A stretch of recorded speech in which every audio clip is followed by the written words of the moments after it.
everyone, welcome back to a North Texas Weather Center forecast, and today what we're looking at is the potential for a winter storm next week in portions of Texas and Oklahoma. Now, this has obviously been discussed a lot in the last 24 to 36 hours by news stations, medias, that sort of thing. There's still a lot of uncertainty with this, and I'm going to show you 4 different computer models in this forecast to kind of give you an idea of what we could see and what we might not see, and basically the entire breakdown. But, I've been thinking about this a lot. I just don't think this is going to happen the way that other people think it's going to happen, because it's still 7 days out until this would even happen.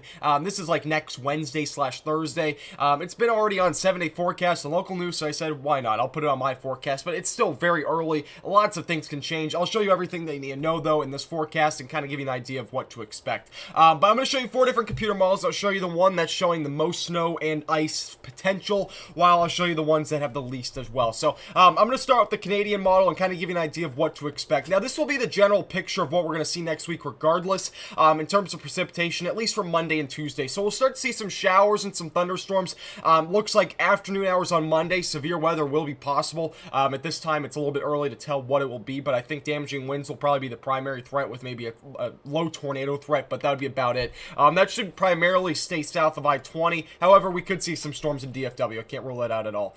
Going into Tuesday, we should dry out for at least most of Tuesday. You can see this going into Wednesday, and even into Thursday, the Canadian model is showing a huge snow and ice storm across North Texas on Thursday, which this is, again, the model that's showing the most potential out of any of them. And you can see it's a very widespread event. It would be freezing rain. Here's the mixture of rain, snow, sleet, whatever. And then this is all snow. So you can kind of get a general idea that what happens is most likely going to be all rain, all storms, or it's going to be some sort of freezing rain ice event. I don't think we're going to see a whole lot of snow if we do see a mix of rain and as well as maybe freezing rain. I don't think we'll see a whole lot of snow, though.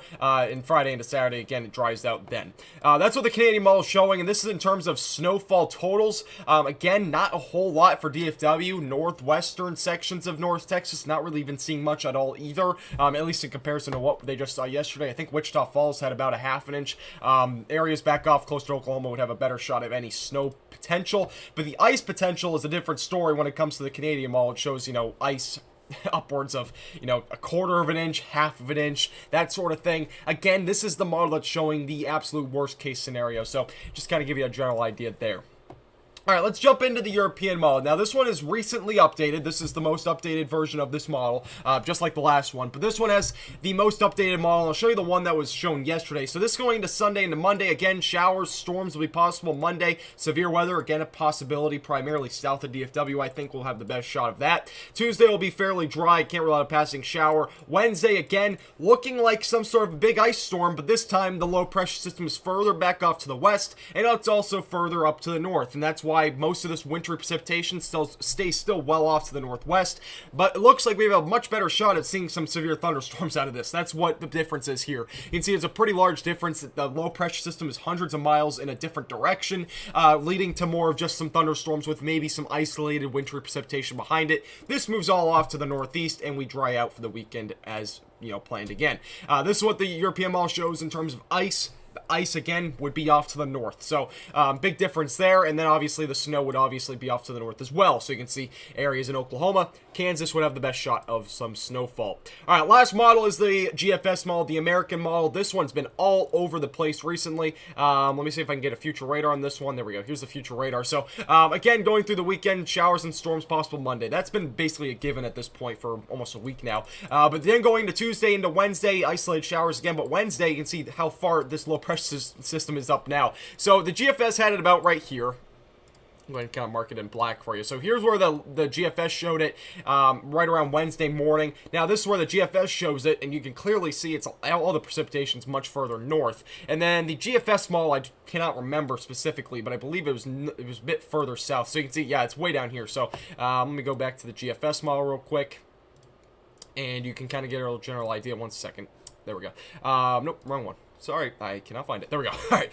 Then the GFS model shows the low pressure system way down here. So you can get the general idea of where this low pressure system centers itself. We'll have the, biggest indication of what we'll expect in terms of freezing rain, snow, or seeing just thunderstorms. So, again, this is where it goes to the northeast.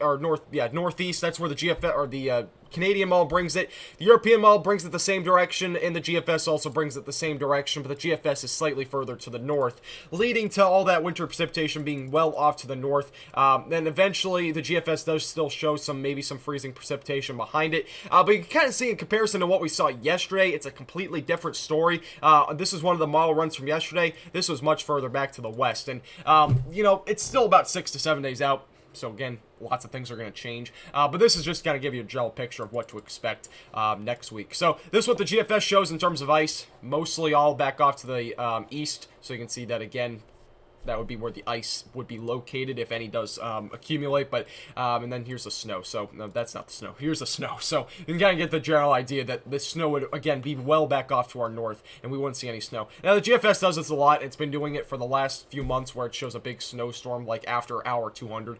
That's obviously this is not going to happen, just so you know. But it does pop up sometimes on the GFS if you were ever confused. Here's the ice accumulation from a different model. This is the National Weather Service blend of models. I don't use this ever for my forecast, but this is just another model that you can kind of look at. It shows a good amount, you know, 1/100 of an inch of ice or whatever, very minimal accumulations, and then snowfall rates, again, very minimal. Coating across all of North Texas now, but that's just another computer model to kind of give you an idea of what to expect. Let's go ahead and show you the 7-day forecast, though, real quick, if you haven't already seen it on my Facebook page. What is guaranteed out of this is that we'll be very cold later next week, and that is almost a given at this point. But the other thing is that this weekend will be very warm, very above average, about 10 degrees above average for both Saturday and Sunday.